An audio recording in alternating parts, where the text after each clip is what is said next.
Antkrish, are you here? Hi, Anam, Yeah. and yeah, and hi everyone.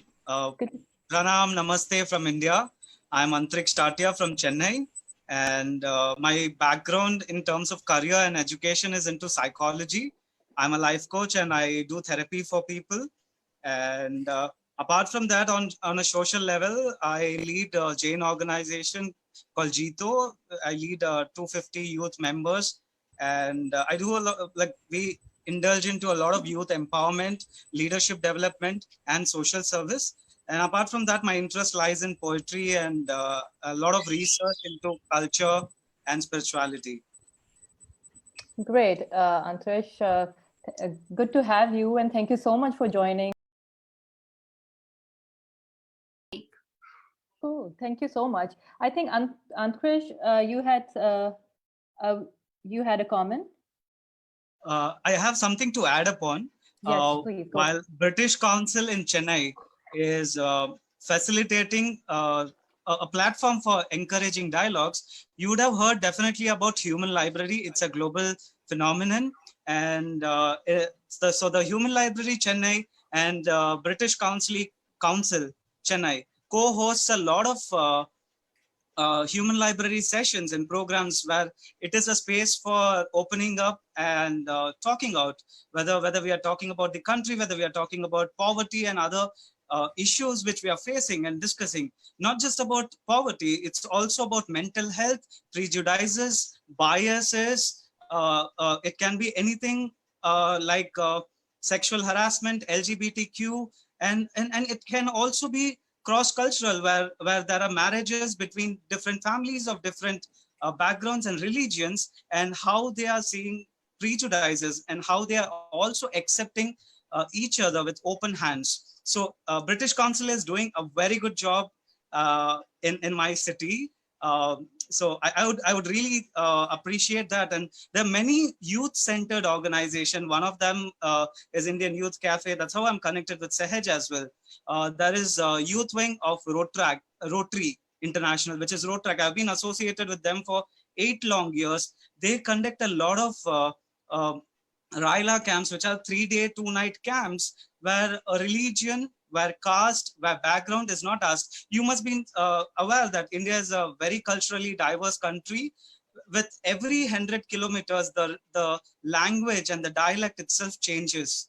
And here the changes is not seen as a difference, but just seen as something, as a unique way or a different way of expression.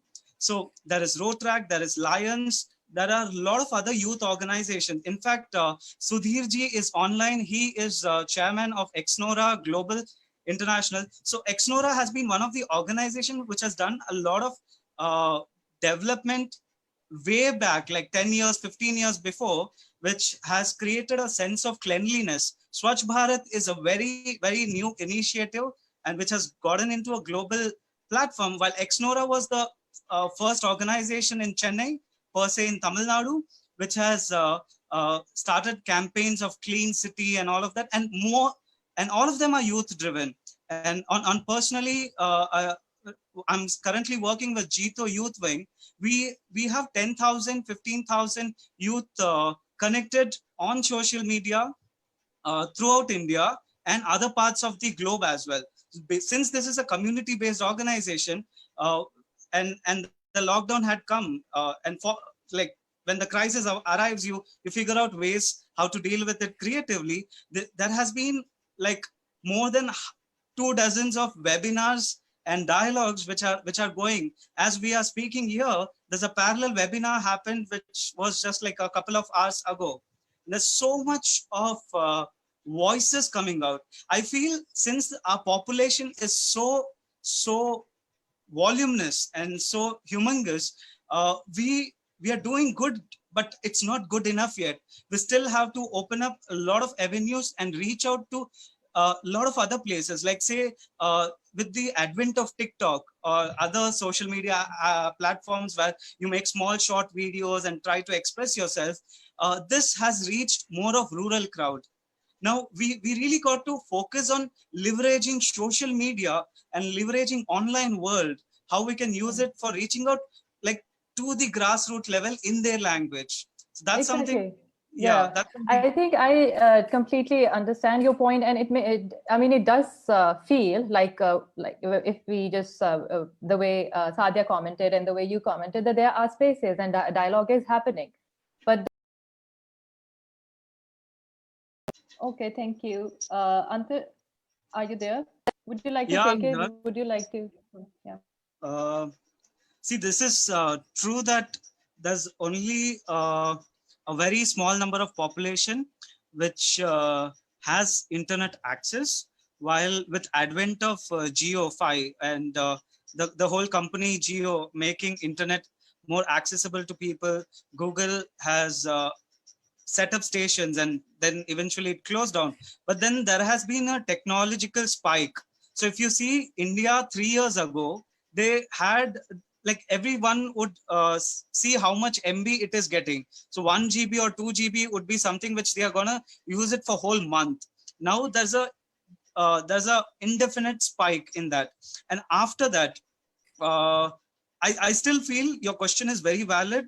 We should, what I feel is working is, see, when at this point in time in lockdown, we still 20 people in my area, which is just like 1 square kilometer, where 20 youth, we are meeting together every afternoon, 1 o'clock. We are chopping vegetables, we are cooking food for say 500 people. And meanwhile, when the rice is being cooked, it takes at least half an hour to 1 hour. We're having conversations. We're playing, sometimes we play cricket, sometimes we are having conversations.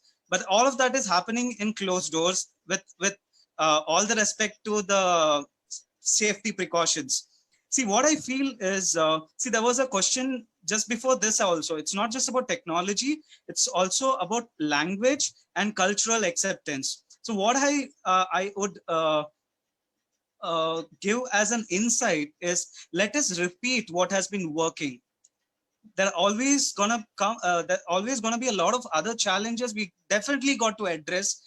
One of our eyes should be focusing upon that, while on other hand, or the other eye should be focusing upon keep on repeating what has been working, and like the models which has been working. So I remember a couple of years or 3-4 years back, Uttarakhand government and the Ministry of Tourism held a program called Youth in Asia, where 30 youth were selected and invited across Asian countries, in which Bangladesh and Malaysia participated.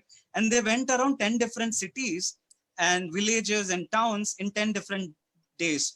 So this is one of its kinds program where language was definitely a barrier. Most of them then knew English. They were not even, see, they were literate, they could converse in their own languages, but over a period of time, in 2 days or 3 days, they definitely developed some kind of bond. And I was also a participant in that, and I definitely can share that. First thing is having more platforms where offline, see, there has to be an important emotional connect. So here we are meeting for cooking to serve the public who are migrant laborers, or who are the less fortunate members of the society, or anything like. So Youth in Asia was having a deep emotional connect about the youth in Asia. So having an emotional connect can reach out to people who are not having access to internet as well. Adding on to this, there was this one more question where language and cultural acceptance is still a barrier. So one thing which connects me from with Pakistan, I would really appreciate my friends from Pakistan who are watching this. We're still in touch on Facebook using social media. While one of the important connect, which it's very personal connect, and it's true for a lot of Indians over here, is the music and the cultural aspect of it. Like if Pakistani singers were in there, I don't know how probably the intimate moments of my life. I'm not talking about always breakups, but also celebrating something which is having like some new happiness in your life. There always some or other ghazal, Coke Studio. Yes, I see one person commenting on that. There's so many connects like that. And in fact, see, I would sum it up in one line. We have two hands and two eyes. Let's focus one side on facing the challenges, figuring out practical solutions, because most of the times in forums, we keep talking and raising opinions and voices, while what happens in what we really miss upon is doing something concrete on the action level. I would recall like how I met one of my friend, Hilal, who is online.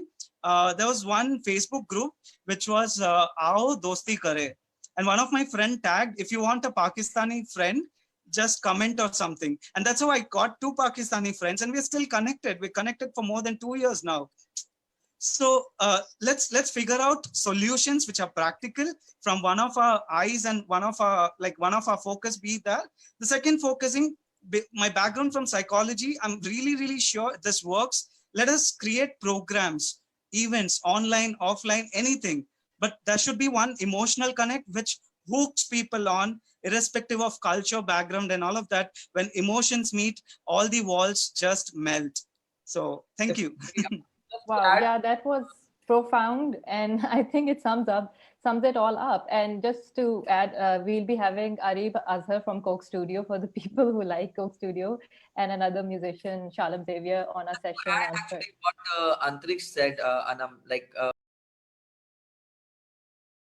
so where that is, like, if we present that a situation, like if we have that kind of a situation, what do you have to say regarding active listening and defensive listening? How does that work? So maybe Antrish, if you would like to comment, then we'll go to Sadhya. Yeah, Anam and other people who are here online. I think one of the simplest way of doing that is having protocols, like how we had protocols today of using X, OPS, and like, you know, I actually noted down so that I don't forget at any point in time. So if we, so when we are having dialogue, if we are going to have randomly dialogues, there might be active listening, there might be defensive listening, there might be many things, because when we don't have proper agenda or a proper boundary, people are using religion for every mean thing which they want to accomplish. People are using media for mean things they want to accomplish. So if we don't have boundaries in the dialogues, I think maintaining that difference is going to be very difficult. So like what we can probably in future dialogues, wherever we find that might be more of defensive listening, do is define both of them and make sure we have protocols around it, which protects the boundaries and yet appreciates and respects each other's views. Okay, thank you.